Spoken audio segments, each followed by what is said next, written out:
তোমরা যদি এই রেসিপিটা বাড়িতে একবার বানিয়ে খাও তাহলে কথা দিলাম এক নিমেষে এক থালা ভাত খেয়ে ফেলতে পারবে।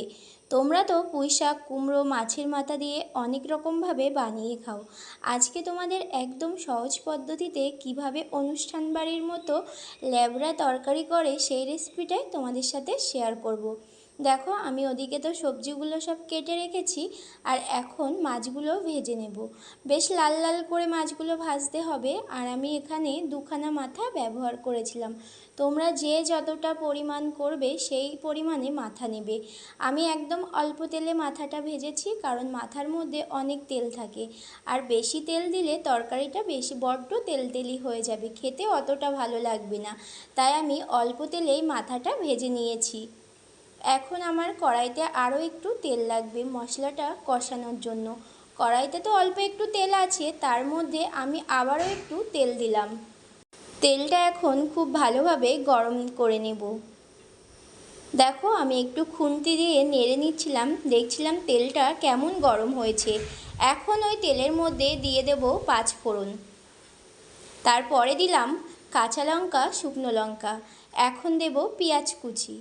পেঁয়াজটা দেওয়ার পরে খুব ভালোভাবে নেড়েচেড়ে এটা ভেজে নিতে হবে, কারণ পেঁয়াজটা কাঁচা থাকলে খেতে অত ভালো হবে না।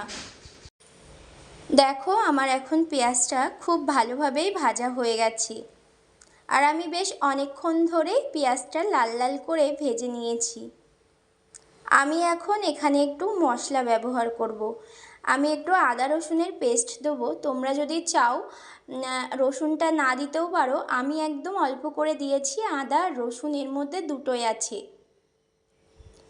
এই মশলাটা দেওয়ার পরে খুব ভালোভাবে আর একটু কষে নেব, যাতে আদা রসুনের কোনো কাঁচা গন্ধ না বার হয়। এখন একটু দিয়ে দেব জিরে গুঁড়ো, একদম অল্প করে দিয়েছি। এবার দেব ধনে গুঁড়ো।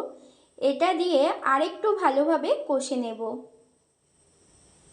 দেখো খুব ভালোভাবে কষে নিয়েছি। এই অবস্থায় দিয়ে দেব একটু লবণ পরিমাণ মতো, আর একটু দেব হলুদ, দিয়ে আরেকটু কষে নেব।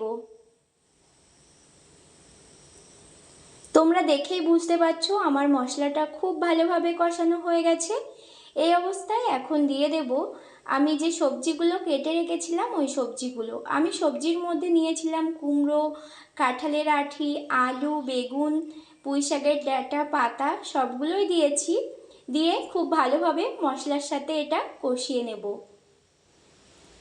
দেখো এখন আমি খুব ভালো করে কষিয়ে নিয়েছি। এখন একটা ঢাকনা দিয়ে ঢাকা দেব বেশ কিছুক্ষণের জন্য সিদ্ধ হতে। আমি ঢাকনাটা খুলে দিয়েছি, আর দেখো সবজি অনেকটাই কমে গেছে। এই অবস্থায় একটু জল দেব, আর আরও একটু ভালোভাবে সিদ্ধ হওয়ার জন্য। এখন আমি আবারও ঢাকনা দিয়ে কিছুক্ষণের জন্য ঢাকা দিয়ে রেখে দেব।